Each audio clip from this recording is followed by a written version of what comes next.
Brother convinced our parents I was addicted to drugs. Said it's for your own safety. I got clean, exposed his lies, and took over his business when he lost everything to gambling debts. You won't believe this, but this whole mess started with an innocent Friday night, one I'd been looking forward to all week. There I was, kicked back on the couch in my tiny Richmond apartment, digging into some General Tso's chicken and flipping through a Law and Order marathon when my phone rang. It was Mom, and I don't mean like her regular call, either. No, this was her calling me on a Friday night, which was about as common as me getting a winning lottery ticket. I picked up, already feeling a little uneasy. Hey, Mom. What's up? Her voice was shaky, barely a whisper. Danny. Sweetheart, are you okay? I frowned, confused. Yeah, I'm fine. Why wouldn't I be? She hesitated, which was strange for her. My mom's not the type to mince words. When she finally spoke, her voice was thick, like she was choking back tears. Honey, I need you to be honest with me. We'll support you no matter what, but... Are you using? I swear, I almost choked on my food. Using? Using what? She lowered her voice even more, like someone could hear her, even though it was just her and Dad at home. You know. Drugs. Charlie told us he's worried about you. He said you've been acting different. It took me a moment to process. Charlie? My older brother, Charlie, the family's golden child, he was behind this? The guy who couldn't even be bothered to call me once a month was suddenly my guardian angel? Mom, what are you talking about? I asked, struggling to keep my voice calm. I haven't even seen Charlie in over a month. I'm not using drugs. Where's this coming from? She sounded like she was almost crying now.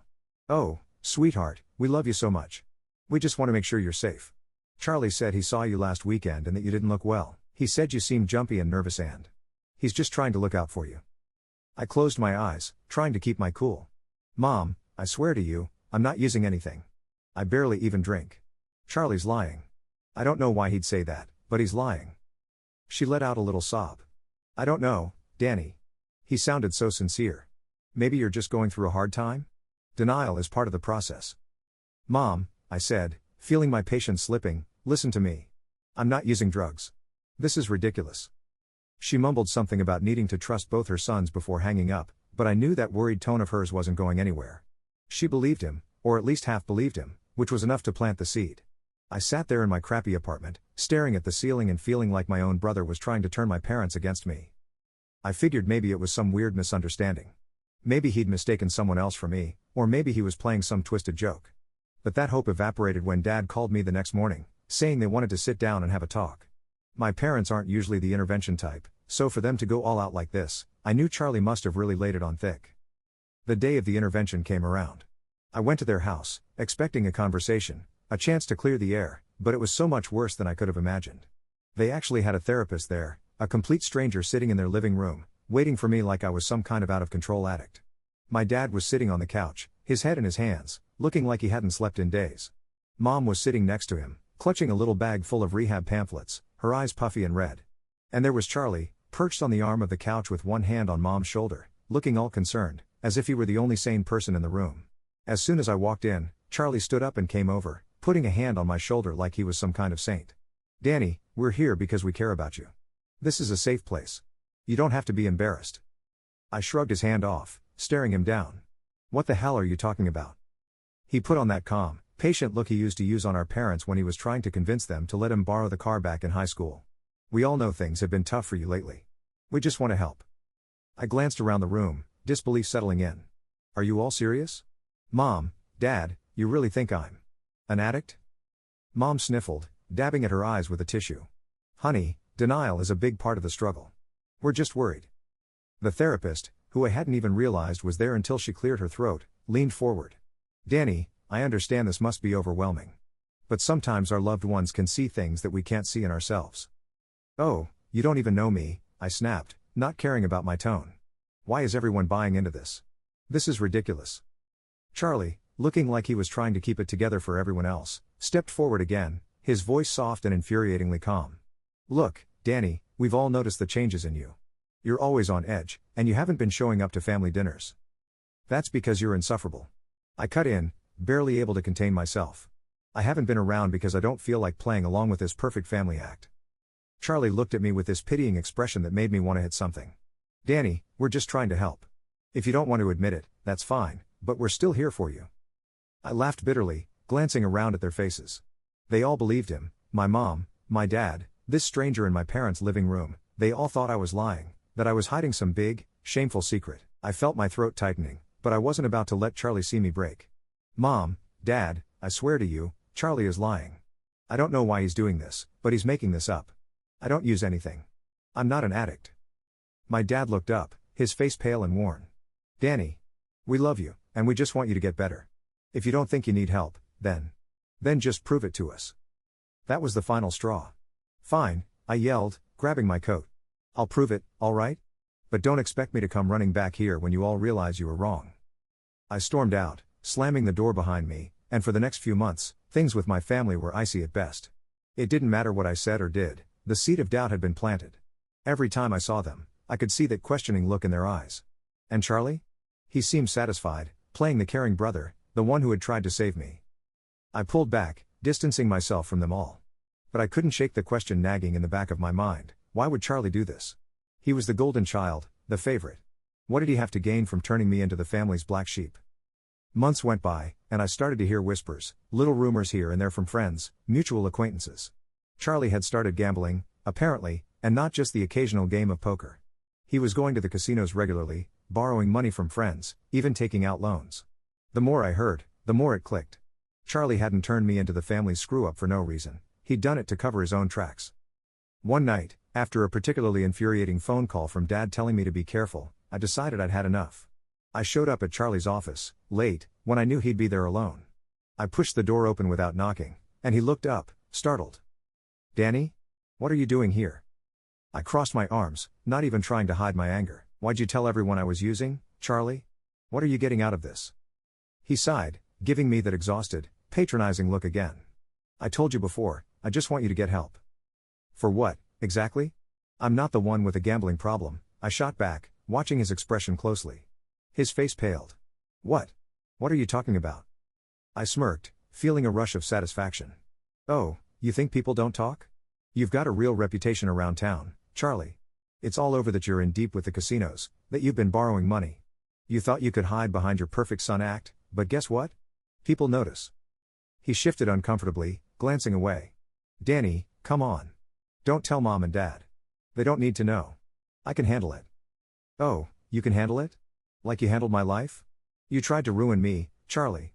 All to cover up your own mess. You made me look like a junkie just so no one would look too closely at you. He took a step toward me, desperation flickering in his eyes. Danny, please. If they find out, I'm finished. I let out a bitter laugh. You're already finished, Charlie. You just don't know it yet. I turned and walked out, leaving him there, and as satisfying as that was, it wasn't the end. The next family dinner, I showed up, knowing exactly what I was going to do. Halfway through the meal, I laid it all out. I told them everything, the gambling, the lies, how he tried to turn me into the family failure just to keep his own secrets hidden. Charlie tried to deny it, of course. He put on the whole act, the innocent son who'd only wanted to help his troubled brother. But my parents could see the cracks. They saw the desperation in his eyes, the way his voice shook. And by the time I was finished, there was no doubt left in their minds. Mom was crying, and Dad looked like he'd been punched in the gut. They couldn't believe it, their perfect son, the one they'd trusted and relied on, was the real family screw-up. Charlie lost his job a few months later. The business folded, partly because of the debts he'd racked up and partly because, well, clients don't tend to trust a man with a reputation like his. And who did they turn to clean up the mess? Me, the problem child. I worked like hell, turned the company around, and even managed to make a decent profit by the end of the year. And Charlie? He drifted around for a while, jumping from one investment opportunity to the next, but nothing ever really stuck. He tried to come back, to make peace, but every time I looked him in the eyes, I remembered what he'd done, how he'd been willing to destroy my life just to save his own. So yeah, that's how I, the supposed failure of the family, ended up running the business while my brother, the golden boy, found himself on the outside, looking in. After that night, things changed for all of us. Charlie never quite recovered, not just his finances, but his entire image, the very thing he'd spent his whole life crafting. I don't know if it's sad or poetic justice that the world he'd been so desperate to protect came crumbling down with every one of his lies exposed. My parents were shaken. Their perfect son, the one they'd believed in so blindly, had been living a double life, lying to their faces, tearing apart our family just to cover his own mess. I wish I could say I felt satisfaction in seeing him fall. And for a while, I did. There was a part of me that felt vindicated, like everything I'd suffered through was finally worth something because the truth was out. But then, as time went on, that feeling faded, and all I was left with was sadness. Sadness for my parents, for myself, and, as much as I hated to admit it, for Charlie too. I'd never expected to be the one taking over the family business. It was practically handed to him from birth, like it was always assumed that he'd be the one to lead, to follow in our dad's footsteps. He was supposed to be the reliable one, the successful one. So, when Dad asked me to step in, I felt the weight of it immediately. Suddenly, I was in charge of everything I'd thought I'd never have to deal with: staff, payroll, contracts, clients. The very life I'd avoided, the family business I'd thought I'd escaped, had become my entire world. But a funny thing happened. I got good at it. Actually, better than good. I found myself thriving. Maybe it was the drive to prove everyone wrong, to show my parents that they hadn't put their faith in the wrong son, or maybe it was just that I wanted something good to come from this wreckage of a situation. Either way, I poured myself into the work. Days turned into nights, and weeks blurred into months as I fought to make the business a success again. The whole time, my parents were there, giving me the support I'd craved for so long. One evening, after a long day, Dad sat across from me at the kitchen table while I worked through some invoices. He hadn't said much since the whole fallout, keeping his emotions close, but I could tell he was feeling the loss of who he thought Charlie was. He cleared his throat, breaking the silence. "Danny," he started, his voice heavier than I'd ever heard it. "I don't know how we missed it all with Charlie. I don't know how we believed him over you." He looked down at his hands, fiddling with his wedding ring. "Your mother and I. We thought we knew him." I set down my pen, looking at my dad, really looking at him. He seemed older, worn down. "I know, Dad. It wasn't just you. He fooled everyone." He nodded slowly, still not looking at me. "I wish I'd seen you, though. Really seen you. I know you're angry. You have every right to be. I don't expect you to forgive us right away, but I want you to know how proud we are of you." The words hit me in a way I didn't expect. I'd spent so long wishing they'd say those things, and now, when they finally did, it just made me feel hollow. I wasn't sure if I wanted to accept it or if I even could. But I appreciated the honesty, the vulnerability. I hadn't seen that from him before. As for Charlie, I wish I could say he tried to make things right. He did reach out a few times, but each time it felt hollow. There was no real apology, no admission of guilt. He'd call, ask if we could meet, but he never actually said the words I needed to hear. To him, I think, it was easier to bury it all, to pretend nothing happened. To move on without ever facing the damage he'd caused. And as much as I wanted closure, as much as I wanted him to say, "Danny, I'm sorry. I was wrong," I realized I'd never get it. Charlie was Charlie, and he'd always be that way. Our last conversation happened a year after the whole debacle. He'd invited me out for a drink, saying he wanted to clear the air. Against my better judgment, I went, hoping he'd finally show some real remorse. We met at a quiet bar, and after a few minutes of small talk, he sighed, leaning back. "Look, Danny," he said, swirling his drink. "I know things got a little out of hand. But you have to admit, it worked out for you in the end, didn't it? You've got the business, Mom and Dad are finally proud of you. Maybe this whole thing was, in a weird way, a good thing." I stared at him, dumbfounded. "A good thing?" I laughed, bitterly. "Charlie, you almost ruined my life. You convinced Mom and Dad I was a drug addict, put me through hell, and you want to say it all turned out for the best?" He shrugged, a smug smirk on his face. "I mean, come on, Danny. You're the one who got to swoop in and save the day.